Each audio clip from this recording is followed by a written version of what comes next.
Mara hartu zak, nik bizazkatu. Gero garbitxuko zazen. Lehenengo zikiniongo zazen eta gero garbitxuko.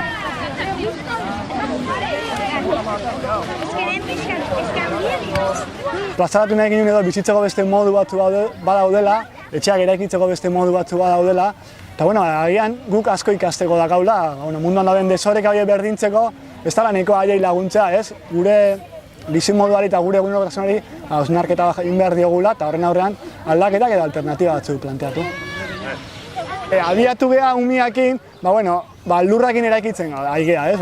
Munduko txoko askotan eraikin asko lurrakin iten dira, ez? Ez daka hormigoiak edo hemen abiltzen dira materiale daukaten koste energetiko guzti hori ez dauka, material simple bada, etxian inguruan lurrean dagoena, Euskal Herri hegoaldean eta Errioxa inguruan eta bai hegoaldera junda, lurra izan da etxeak eraikitzeko material osasuntxua, ekologikoa, naturala, eta aukera ematen du teknika simpleekin eta umeekin erdi jolasean edo etxe bat eraikitzeko.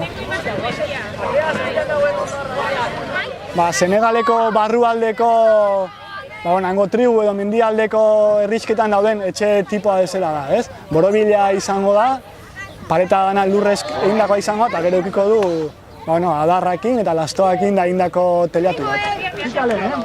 Eta gero hemen ekitaldi ezberdinak berria. Tartean, jendea biziko da hemen, nola bai, lehen aipatutako kontraste hori herrian bertan ikus dezagun, ez? Ze gutxikin zoriontsu izan gaitezke. Baina